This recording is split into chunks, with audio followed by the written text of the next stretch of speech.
Сәлеметсіздер ме? Сіздер ғажап әлем арнасын көріп отырсыздар. Адам баласы жер бетіндегі ең ақылды тіршілік иесі, бірақ кейбір тапсырмаларды олардан кем орындамайтын және олардан кейде асып түсетін жануарлар да бар. Қазір оған өзіңіз көз жеткізесіз.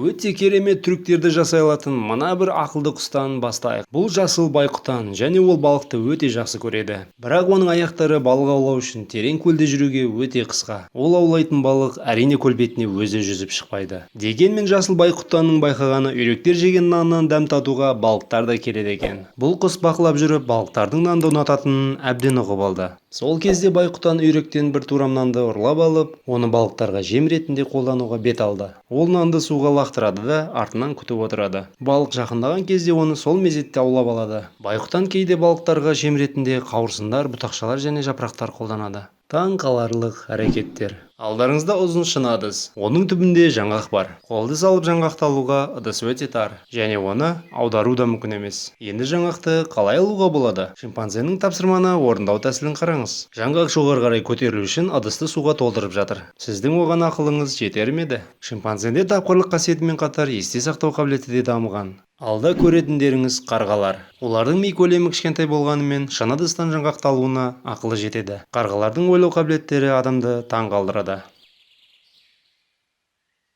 Мына қарға өзіне жем іздеп жүр. Оның азығы шіріген ағаштың ішінде жатыр. Енді құртты алуға өзіне таяқ іздеп жүр. Тапқан бұтақшасын сындырып, құрт аулайтын қаруын дайындау үстінде.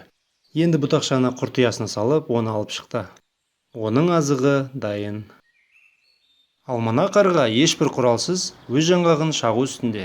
Жаңғақты жолға тастап, автокөлік басып кетуін күтеді. Ең қызығы, қызыл жанған кезде асықпай жеп алу үшін ол жаңғақты бағдаршамның алдына тастайды.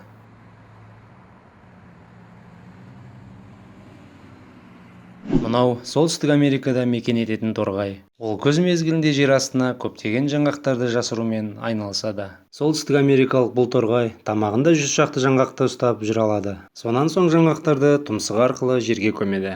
Енді ойланып қараңыз, аталмыш торғай 100 мыңдай жаңғақты 20 километр жерге барып көмеді. Қар жауғанына қарамастан, шамамен әрбір жаңғақтың қайда көмілгенін жадында сақтайды.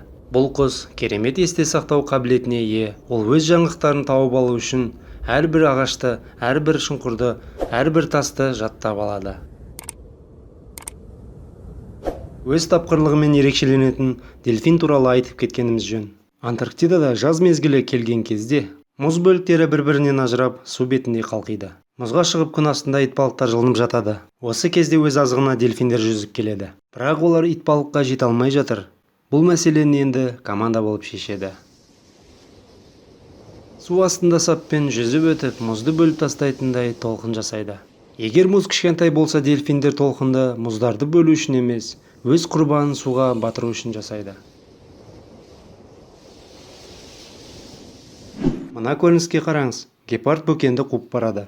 Ол өз жылдамдығы себепті оны ұстап тұншықтырып жатыр. Осы уақыт арасында оны гиена аңдып жүр. Әбден шаршаған гепард гиенаға қарсы тұра алмайды. Енді гиена гепардтың құрбанын тартып алып, оны ары қарай қуып жатыр. Амал қанша, гиена өте ақылды жануар. Бірақ бұл оқиғаның ең ақылды жануары басқа біреу болып шықты. Иә, бөкен барлығын алдады. Қашатын мезетті күткен ол осыншама уақыт өтірік өліп жатты. Сол үшін біз оған ақылды жануарлардың ішінде бірінші орынды береміз. Мүмкін оның жай ғана жолы болған шығар. Лайк басыңыздар, комментарий қалдырыңыздар және біздің арнаға жазылыңыздар. Келесі видеоларда жолыққанша сау болыңыздар.